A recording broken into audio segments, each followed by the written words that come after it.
What do you want to be when you grow up, Olivia? An astronaut. I want to be a fashion designer. A basketball player. I want to be an actor. A doctor. A teacher. A chef. An artist. What do you want to be when you grow up? A mermaid. Do you know what a computer programmer is? Yeah, no. No. No. I think it's something that has codes and is able to decode a mystery. I think that they... Wait, what? Computer programmer? No. Nowadays, just about everything requires some form of programming. So, what is it? Programming is basically explaining to a computer what you want it to do for you. When you're programming, you're teaching possibly the stupidest thing in the entire universe, a computer, how to do something. Programming is one of the only things in the world that you can do where you can sit down and just make something completely new from scratch, you know, whatever you want. It's really not unlike kind of playing an instrument or something, or playing a sport. It starts out being very intimidating, but you kind of get the hang of it over time.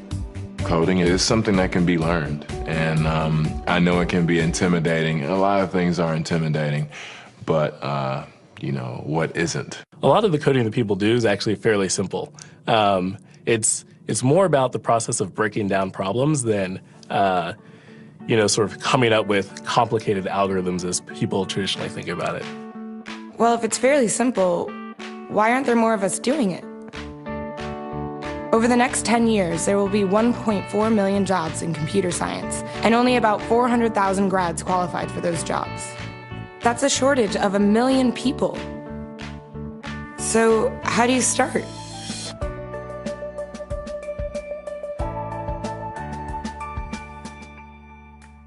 I was obsessed with maps when I was a kid, and cities specifically.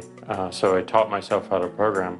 I had a very clear goal of what I wanted to do, which is to see a map of the city on my screen and play with it. Put things on the map, move things around the map. See what was happening in the city, how it worked, how it lived, how it breathed. The best early thing was actually using software to decide when the classes in my school would meet, and that put me in a position to decide which girls were in my class. The first program I wrote asked things like, what's your favorite color? Or how old are you? I first learned how to make a green circle and a red square appear on the screen. The first time I actually had something come up and say, hello world, and I made a computer do that. It was just astonishing. When I finally learned a little bit of programming, that blank wall resolved into a bunch of doors, and you open them, and finally you start to open enough doors that the light comes in. And to me, a finished program is like a structure filled with light. All the corners are illuminated. You understand the structure of it. It's a really serene feeling to have completed that.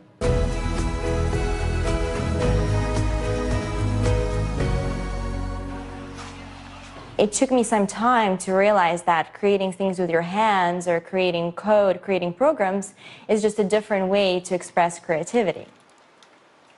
I think right now there's a big emergence of the culture of making. People who make their own scarves and hats, people who write their own apps. Now it's just limited by your imagination and sort of what kinds of ideas what kind of understanding can you build into the computer so that it can do these things that were previously impossible.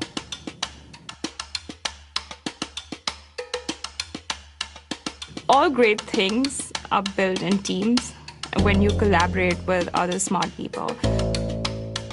You're testing your ideas, you're stimulating each other. That's what makes us successful. It's not some flash of brilliance by somebody who then codes 24 hours a day for 3 weeks. It's what happened. The magic happens when we're all on the same page, collaborating and building something together. There's a much greater need in the world for engineers and people who can write code than there will ever be supply. And so we all live these very charmed lives. To get the very best people, we try to make the office as awesome as possible.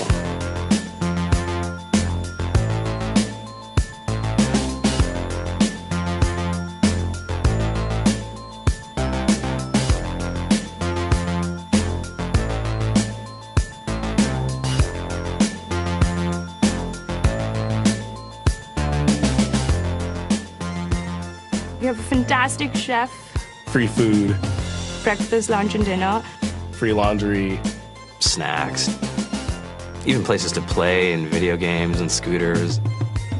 There's all these kind of interesting things around the office and places where people can play or relax or go to think or play music or be creative. I went on the Bureau of Labor Statistics for the United States, and there's about a third of the pie that's all the things you would expect. It's, they're working in the government, they're working in typical technology jobs. But then, like, the rest of the pie, and it was the majority of the pie, just split down into these little teeny slices of every industry imaginable. And what it is, computers are everywhere. You want to work in agriculture?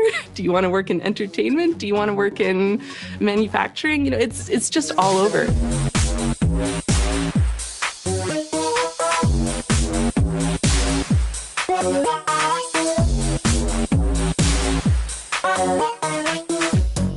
Here we are, 2013. We all depend on technology to communicate, to bank, information, and none of us know how to read and write code. So you guys, what else? Who else has an idea of what we can change with our programming? What else can we do? Tiffany? What I saw my students take away from using Scratch and programming in our classroom is that they were willing to push through problems. It really builds critical thinking, it builds problem solving, and it's something that they can then apply to math in the classroom or their reading skills. We integrated science with this programming, and I saw my scores go up 30%. When I was in school, I was in this after-school group called the Whiz Kids. And when people found out, they laughed at me and, all these things. And I'm like, man, I don't care. I think it's cool. And, I'm learning a lot. And some of my friends have jobs. It's important for these kids. It should be mandatory to be a citizen on this planet, to read and write code. I just think you have to start small, right? And I think that's one of the biggest misconceptions about computer science and programming overall is that you have to learn this big body of information before you can do anything. You don't have to be a genius to know how to code. You need to be determined. Addition, subtraction, that's about it. You should probably know your multiplication tables. You don't have to be a genius to code. Do you have to be a genius to read? Do you have to be a genius to do math? No. No. I think if someone had told me that software is really about humanity, that it's really about helping people by using computer technology, it would have changed my outlook a lot earlier. Whether you're trying to make a lot of money or whether you just want to change the world, computer programming is an incredibly empowering skill to learn. To be able to actually come up with an idea and then see it in your hands and then be able to press a button and have it be in millions of people's hands. I think we're the first generation in the world that's really ever had that kind of experience. The programmers of tomorrow are the wizards of the future. You're going to look like you have magic powers compared to everybody else. I think it's amazing. I think it's the closest thing we have to a superpower. Great coders are today's rock stars. That's it.